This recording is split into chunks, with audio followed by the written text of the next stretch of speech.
doktor to. Mamaya ko parang ako bigla. Ayan si Doc.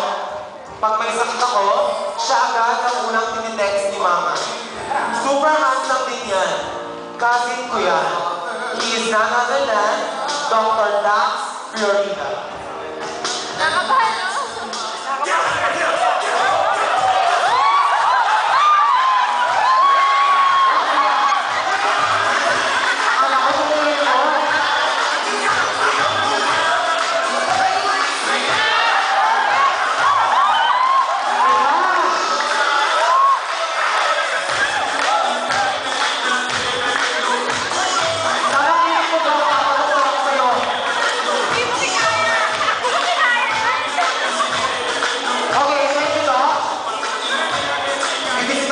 Sa